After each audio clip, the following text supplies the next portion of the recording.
Then Laswell's communication model. Laswell's communication model, here in this picture, say communicator, message, medium, recipient, and effect. Okay, communicator is the person who, and message says what, medium says in which channel or through which channel, and the recipient means to whom, and effect is with what effect. Okay, എന്ത് effect കൊടുത്തിട്ടാണ് നമ്മൾ ഇത് പറയേണ്ടത്, ഈ message കൊടുക്കുന്നത്. അത് തന്നെയാണ് ശരിക്കും പറഞ്ഞു കഴിഞ്ഞാൽ നമ്മുടെ അരിസ്റ്റോട്ടലിന്റെ റെക്ടറിലേക്ക് വരുമ്പോഴത്തേക്ക് നമ്മൾ കാണുന്നത് speaker, speech, audience and effect. അത് അന്നേരം നമുക്കൊന്ന് ഓർത്തിരിക്കാം. Compare and contrast between Aristotle's rhetoric model and Lasswell's communication model. ഇങ്ങനെ നമുക്ക് അങ്ങനെയായിരിക്കും മേ ബി ക്വസ്റ്റ്യൻസ് വരാൻ സാധ്യത കൂടുതൽ. Okay. Laswell's communication model, developed by political scientist Harold Laswell, focus on the fundamental elements of communication and their roles in the process. Okay, this communication model was developed by Laswell, and he developed the fundamental elements of communication in the process of communication, interpreting and messaging and decoding process. The model poses four essential questions. Four essential questions. That's the important thing. Laswell's provide four essential questions: who, says what, in which channel, to whom, and with what effect. Okay, these are the four questions that Laswell asked in the communication model. And this question emphasizes, it means these questions emphasizes the key components of communication, including the sender, message, channel, receiver, and the intended effect. Okay, who is the communicator? That is the sender. Says what is the message? In which channel? That is the medium. To whom is the recipient? And with what effect is the effect of the communication pertaining to that particular context.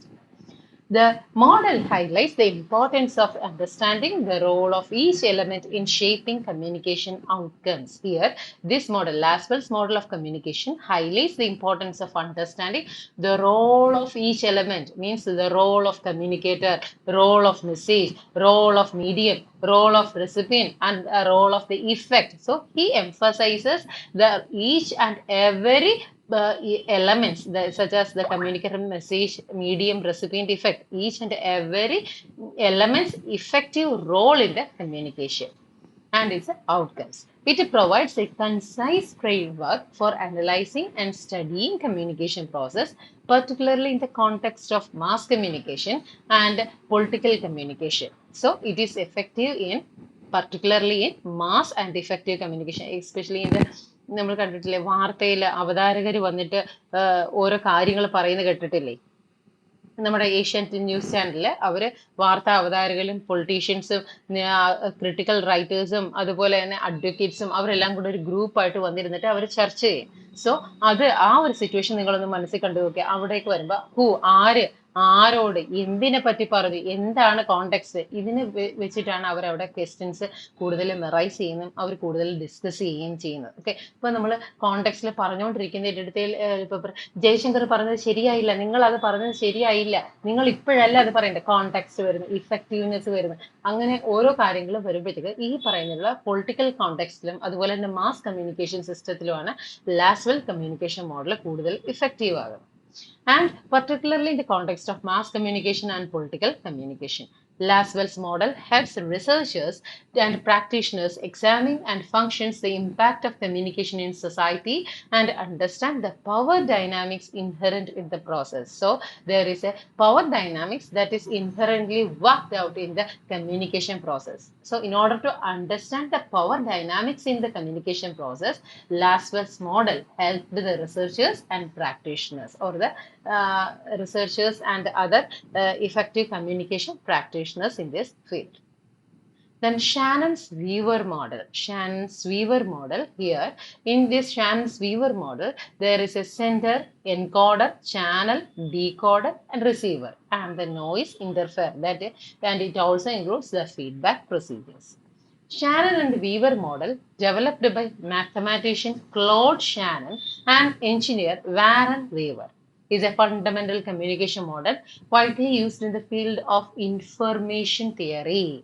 Okay, the previous Laswell's communication of model is included in mass communication and political communication, while Shannon's Weaver model is included in the field of information theory.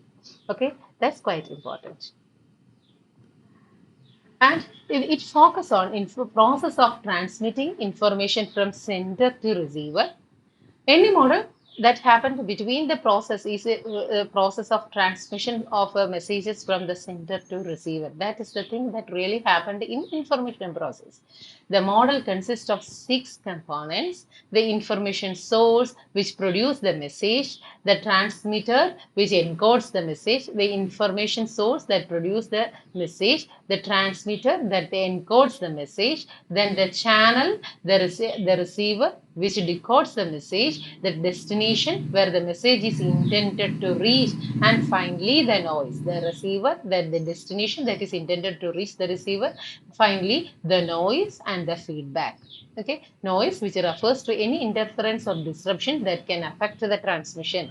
The model emphasizes the importance of clear encoding, reliable transmission, and accurate decoding of messages, while also recognizing the potential for noise to disrupt the communication process. Initially is to design to explain how phone calls work, but it is now accepted as a general form of communication. Initially, this Shannon-Weaver model of communication is used to identify how phone calls communication is worked. Later, this is generally accepted as a mode of communication theory. Here, in this kind of communication theory, the information source is the sender. He brings some messages, and the encoder, that is the transmitter, and transmitter sends it through the channel and then decode and received by the receiver. And then the receiver received that message and decode it. Understand? Okay, here there is a mode of thing that happened, that is the noise. Okay, and from the receiver the feedback that sends to the center. This is the first successful model of communication. And here one more idea, that is this is related to the field of information theory, and it consisting of 6 components, that is the source, information source center which produces the message, then transmitter which encodes the message and a suitable format of transmission, then channel through which the message is transmitted, receiver which decodes the message, then destination, that is the receiver, and the message is intended to reach. And finally, the noise. Noise is only applicable in this case also. In this case only, Shannon's Weaver model, only the noise appeared. In other model of communication, noise is not noise is not at all appeared. Okay, did you understand this concept of a Shannon-Weaver model of communication? Yes, Miss. Yes, Sina? Yes, ma'am. Okay. Okay. First of all, you have to understand, in any other model, noise appeared other than the Shannon-Weaver model till we discussed. Okay.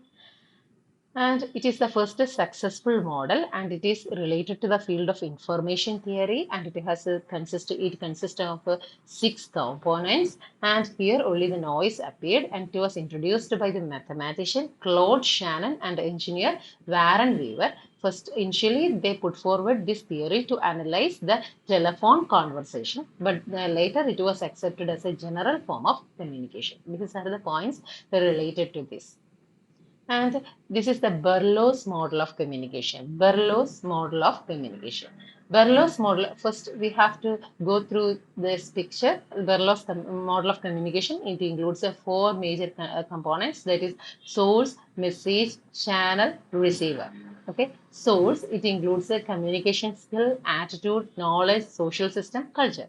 And here source means the sender. Okay, and here go the receiver also have the same kind of skills like a communication skill, attitude, knowledge, social system, culture. So in the case of a source as well as the receiver, they have same kind of knowledge, same kind of skill, same kind of attitude, same kind of culture, and same kind of social system in order to understand the communication effectively or the message effectively. Both the source and the receiver have same kind of communication skill, attitude, knowledge, social system, and culture.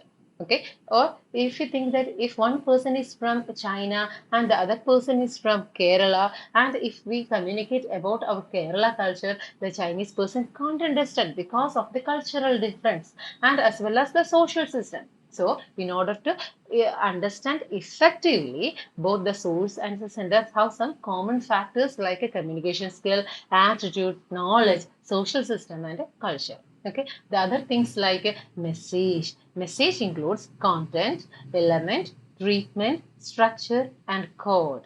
Okay, and here content, treatment, and code are very important factors. Okay, what's the content we want to convey to the sender or the sorry, to the receiver? If the content is quite interesting, the receiver, he easily capture the message. Otherwise, it is not happened. And the next, the treatment. What's the kind of treatment that we are providing through the message? If we want to pass away, if we want to shout, if we want to create a kind of argument, so different kinds of treatment related to different kinds of messages. So, and then the code we used to deal with the message, like codes we used just like a political form, grammatical form, or the codes like a uh, just we have to go through a kind of a conversational style. So whatever it may be, we called it as a codes. Then channel. Channel includes hearing, seeing, touching, smelling, tasting. So here channel includes our own sensory organs. Okay, in which way we perceive these kind of a communication. So this communication channel includes our sensory organs. Through hearing, seeing, touching, smelling, and tasting, we can perceive the communication system. Then first, Berlow's model of communication, developed by David K. Berlow, is a widely recognized communication model that focuses on the process of communication and the factors that influence its effectiveness. Okay, so this communication model was developed by David K. Berlow, and this communication model focus on the process of communication and the factors that influence its effectiveness. Means how can we effectively convey that message and how can we influence the effectiveness of that message. The model consists of four components: source, message, channel, and receiver. Berlow identifies four characteristics on the source and receiver level, that is the communication skill, attitude, knowledge, cultural system, and culture. Here, the source and receiver both are same. See, the communication skill, attitude, knowledge, social, cultural system. Successful communication is more likely when the source and receiver have similar communication skill, attitude, knowledge, and cultural system. If the for a successful communication, both source and the receiver have same kind of communication skill, attitude, knowledge, and a cultural systems. The message has three main factors: code, content, and a treatment. It is all described in the picture. Choosing an appropriate മിസ്സേ content and പിക്ചറിൽ 4 factor കൊടുത്തിട്ടില്ലേ? അല്ല അതിൽ 5 നാലല്ല factor കൊടുത്തു. 5 factor ഉണ്ട്. അതിൽ important എന്നാണ് ഞാൻ പറഞ്ഞത് content, treatment, code. Others are okay. elements and structure, but the important are content, treatment, and code. Okay. Then the message has three main factors. Three main factors, that is the important factors, that is a content, code, and treatment. Choosing an appropriate content and a code to express the message is on the critical for successful communication. We have to access a particular content and a particular type of code to express our main message. If we want to convey a message to our friends, we give an informal kind of talk. But we have to convey a message to our HOD or to our principal or to our boss. We have to deliver a different kind of politeful message. Okay, that is the content and code of using the message. And Berler uses the term treatment to reflect the style of the source as a communicator. Style, in order to reflect the style or in order to determine the style of the source of the communicator, Berler uses the term treatment. How can we treat that message? Okay. The channel is analyzed based on 5 senses used to decode the message. That is seeing, hearing, touching, smelling, and tasting. Okay. For example, uh, uh, uh, if one of your friends give you a very tasteful dish with ഭയങ്കര ചൂടായിട്ടിരിക്കുകയാണ്, നല്ല സ്മെല്ലൊക്കെ എടുക്കുന്നുണ്ട്, ഭയങ്കര delicious ആയിട്ടുള്ള ഒരു dish തന്നിട്ട് ഇതെങ്ങനെ ഉണ്ടെന്ന് പറ എന്ന് പറഞ്ഞിട്ട് നമ്മുടെ അടുത്തോട്ട് കൊണ്ടുവരുമ്പോൾ നമ്മൾ എങ്ങനെ ചെയ്യുന്നത്? അതിനെ അത് ടേസ്റ്റ് ചെയ്ത് നോക്കും? ഇല്ല, നമ്മൾ ആദ്യം എന്താണ് ചെയ്യുന്നത്? അതിനെ ജസ്റ്റ് ഒന്ന് സ്മെല്ല് ചെയ്യും. ദെൻ എന്ത് ചെയ്യും? അതിനെ ടച്ച് ചെയ്തിട്ട് അതിനെ നമ്മൾ ടേസ്റ്റ് ചെയ്യും. എന്നിട്ട് നമ്മൾ മെസ്സേജിന് റിപ്ലൈ കൊടുക്കുകയാണ്, ഇറ്റ്സ് സോ ഡെലീഷ്യസ്, വാ എന്ന് പറയുമ്പോഴത്തേക്ക് നമ്മൾ അത് ചെയ്യുന്നത് എന്താണ്? ശരിക്കും പറഞ്ഞാൽ ഈ പറഞ്ഞിട്ടുള്ള മോഡൽ ഓഫ് കമ്മ്യൂണിക്കേഷൻ ആണ്, ബെർലോസ് മോഡൽ ഓഫ് കമ്മ്യൂണിക്കേഷൻ. ഓക്കെ, നമ്മുടെ സെൻസറി ഓർഗൻസ് ഉപയോഗിച്ചിട്ട് മെസ്സേജിന് റിപ്ലൈ കൊടുക്കുന്നതിനെ നമുക്ക് ബെർലോസ് മോഡൽ ഓഫ് കമ്മ്യൂണിക്കേഷൻ എന്ന് പറയാം. Frank-Gans helical communication model. Frank-Gans helical communication model is also known as spiral model, expands upon linear communication models by introducing the concept of feedback and dynamic nature of communication. So, Frank-Gans helical model of communication, this is also known as spiral communication എന്ന് പറയാം. Okay, for example നിങ്ങളൊന്ന് ചിന്തിച്ചു നോക്കി, നമ്മുടെ communication, നമുക്ക് ഒരു സ്ട്രേഞ്ചറിനെ നമ്മൾ meet ചെയ്തു. ഫസ്റ്റ് മീറ്റ് ചെയ്യുമ്പോൾ നമുക്ക് അധികം പറയാനൊന്നും ഇല്ല, അവിടെ നിന്നാണ് ഇവിടെ നിന്നാണ് ഈ പോയിന്റിൽ നിന്നാണ് നമ്മൾ ആ കമ്മ്യൂണിക്കേഷൻ സ്റ്റാർട്ട് ചെയ്യുന്നത്. Gradually what are you doing here, പിന്നെ ഇപ്പൊ എന്ത് ചെയ്യുന്നു, എവിടെയാണ് വർക്ക് ചെയ്യുന്നത്, ഫാമിലി മെമ്പേഴ്സ് ആരൊക്കെയുണ്ട്, ദെൻ നിങ്ങളുടെ വർക്കിംഗ്, ഇപ്പൊ വർക്കിനെ പറ്റി പറയുകയാണെങ്കിൽ നമ്മളും അതേ ഫീൽഡിലാണ് വർക്ക് ചെയ്യുന്നതെങ്കിൽ നമ്മളുടെ ഫ്രണ്ട്സ് റിലേഷൻഷിപ്പിലുള്ള ആരെങ്കിലും അറിയാവോ എന്ന് ചോദിക്കുന്നു. ദെൻ ഗ്രാജുവലി എന്ത് ചെയ്യുന്നു, അവരുമായിട്ട് ആ ഫ്രണ്ട്ഷിപ്പ് ഉണ്ടെന്ന് അറിയുന്നു. ലേറ്റർ നമ്മുടെ കോമൺ ഇൻട്രസ്റ്റ് സെയിം ആണെന്ന് അറിയുന്നു. അങ്ങനെ നമ്മൾ എന്ത് ചെയ്ത് കമ്മ്യൂണിക്കേഷൻ ഡെവലപ്പ് ചെയ്ത് ആ റിലേഷൻഷിപ്പ് ഡെവലപ്പ് ചെയ്യുന്നതിന് നമുക്ക് എന്ത് പറയാം? Frank-Gans helical model of communication എന്ന് പറയാം. ഓക്കെ, അതാണ് അതിന്റെ ബേസിക് ഐഡിയ എന്ന് പറയാം. Frank-Gans helical communication model is also known as spiral model, expands upon linear communication model by introducing the concept of feedback and dynamic nature of communication. Here they have to introduce the concept of feedback. നമുക്ക് feedback ഉണ്ടെങ്കിൽ മാത്രമേ ഈ communication process develop ആവും. അത് മാത്രമല്ല അതിൻ്റെ അകത്ത് dynamic nature of communication means instant ആയിട്ട് കമ്മ്യൂണിക്കേഷൻ നടക്കുകയും വേണം, എങ്കിൽ മാത്രമേ Frank-Gans helical model വർക്ക്ഔട്ട് ചെയ്യൂ. According to this model, communication is a continuous and evolving process that occurs in a spiral or helical pattern. As individuals engaged in communication, they build upon previous interactions, gradually expanding their understanding and relationship. ഞാൻ നേരത്തെ പറഞ്ഞില്ലേ, ആദ്യമായിട്ട് ഒരു സ്ട്രേഞ്ചറിനെ meet ചെയ്യുന്നു, then നമ്മൾ എന്ത് ചെയ്യുന്നു, ഓരോ കാര്യങ്ങൾ പറഞ്ഞ് ഡെവലപ്പ് ചെയ്ത് ഓരോ പറയുന്ന കമ്മ്യൂണിക്കേഷനിലൂടെയും പരസ്പരം ഒരു ഹെലിക്കൽ സ്ട്രക്ചറിലൂടെ നമ്മൾ എന്ത് ചെയ്യാണ്, ആ റിലേഷൻഷിപ്പ് ഇങ്ങനെ കീപ്പ് ചെയ്ത് മുകളിലേക്ക് കൊണ്ടുപോകുന്നു. ഓക്കെ, ആ ഏറ്റവും അവസാനം ഒരു കോമൺ ഇൻട്രസ്റ്റ് ത്രെഡ് ഉണ്ടെന്ന് അറിയും, അതിന് ഡെവലപ്പ് ചെയ്ത് വീണ്ടും ആ റിലേഷൻഷിപ്പ് കമ്മ്യൂണിക്കേഷൻ തുടർന്നുകൊണ്ടേ ഇരിക്കും. So this model recognises that communication is influenced by personal experiences, cultural factors and context in which take place. നമ്മുടെ personal experience, cultural factors, context. ഇപ്പം ഇങ്ങനെ സംസാരിക്കുന്നതിൻ്റെ ഇടയിലായിരിക്കും നമ്മൾ പറയും, എന്താ ഓച്ചിറയാണ്, ഓച്ചിറ അമ്പലത്തിൽ പോയിട്ടുണ്ട്, ഞാൻ അവിടെ വന്നിട്ടുണ്ട്, ഇങ്ങനെയൊക്കെ പറഞ്ഞു. ഞാൻ വന്നിട്ടുണ്ട്, പോയി, എനിക്ക് അവിടെ വരണമെന്ന് ഭയങ്കര ആഗ്രഹം കേട്ടോ, ഞാൻ ഇതുവരെ കണ്ടിട്ടില്ല, ഇങ്ങനെയൊക്കെ പറയുമ്പോഴത്തേക്ക് നമുക്ക് അവരുടെ ഒരു കൾച്ചറുമായിട്ട് നമ്മൾ ഇന്റർഫിയർ ചെയ്യും, അല്ലെങ്കിൽ അവിടെ ഇന്ററാക്ട് ചെയ്യാൻ നമ്മൾ ആഗ്രഹിക്കുന്നു എന്നൊക്കെയുള്ള ഒരു തോന്നൽ ആ വ്യക്തിക്ക് ഉണ്ടാവുകയും വീണ്ടും ഫർദർ കമ്മ്യൂണിക്കേഷനിലേക്ക് വരികയും ചെയ്യും. The upward movement of the helix represents optimism by viewing communication as a means of growth, learning and improvement. So, നമ്മുടെ ഈ ഒരു upward movement കാണിക്കുന്ന എന്താ? നമ്മുടെ optimism, then growth of learning, growth of relationship, ഇതെല്ലാമാണ് ഈ upward movement കാണിക്കുന്നത്.